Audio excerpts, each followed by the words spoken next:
Я вам объясню. Когда вы чего-то желаете, вы создаете напряжение. Желание порождает беспокойство. Чего бы вы ни желали, вы устремлены в будущее. А разве можно желать в настоящем? В настоящем просто нет места для вашего желания. Оно может существовать только в будущем. Желание всегда связано с чем-то в будущем, с чем-то, чего нет здесь, сейчас. Нельзя желать то, что уже есть здесь.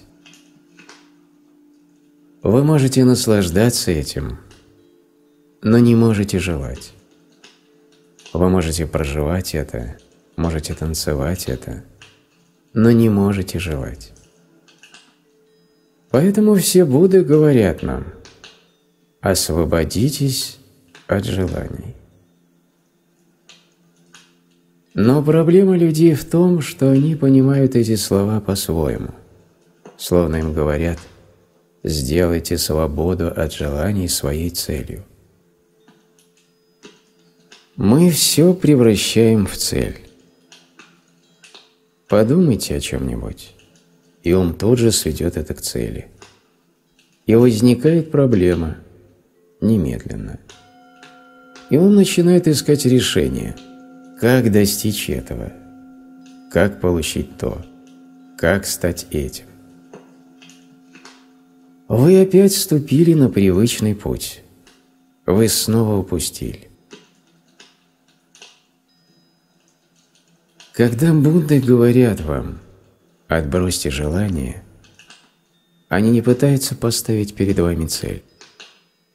Они всего лишь говорят: посмотрите на свое желание, осознайте его пустоту, загляните в него глубоко, проникните как можно глубже, и само это проникновение поможет. Желание исчезнет. Когда вы осознаете абсолютную тщетность желания, разве спросите вы, как отбросить его? Когда вам откроется абсолютная тщетность желания, оно отпадет само собой. Но вы продолжаете спрашивать, потому что все еще цепляетесь за желание.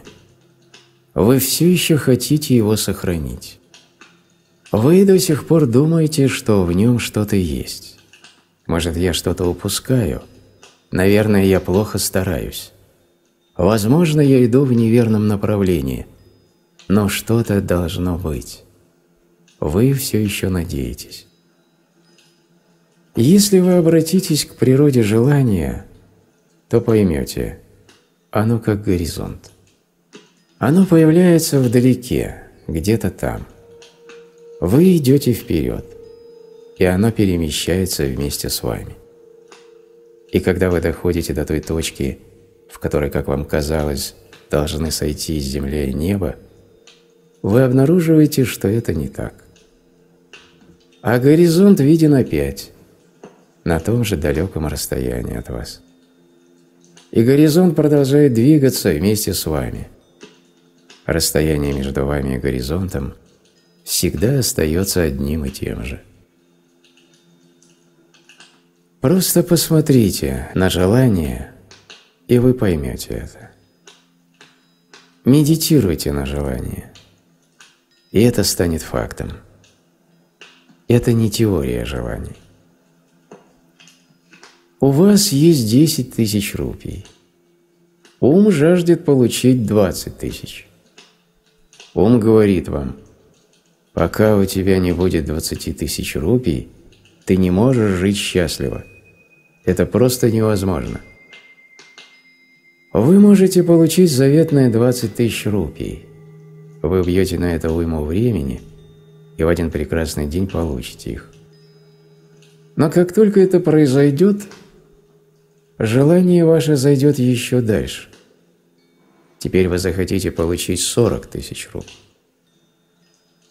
К тому времени, когда у вас появляется 20 тысяч рупий, вы уже привыкаете к определенному комфорту. Теперь вам хочется еще большего комфорта. Старый дом кажется теперь слишком маленьким. Старая машина выглядит унизительно. Все это уже не годится. Вам нужна новая машина. И когда вы достигаете отметки в 40 тысяч, горизонт уходит еще дальше. Теперь вам необходимо 80 тысяч. Желание продолжает удваиваться. Расстояние остается прежним.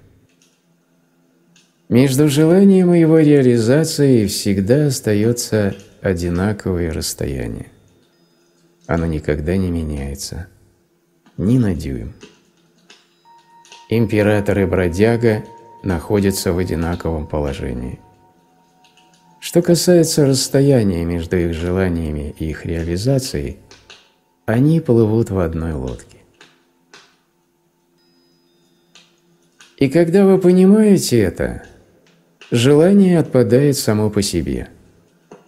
Вовсе не вы его отбрасываете. Так что вопрос «как» никогда не возникает. И когда желание отброшено, возникает нежелание. Вам не нужно прилагать никаких усилий. Не нужно лезть из кожи вон, чтобы достичь нежелания. Это не цель. Когда исчезает желание, отсутствие желаний и есть нежелание. Я объясню вам иначе.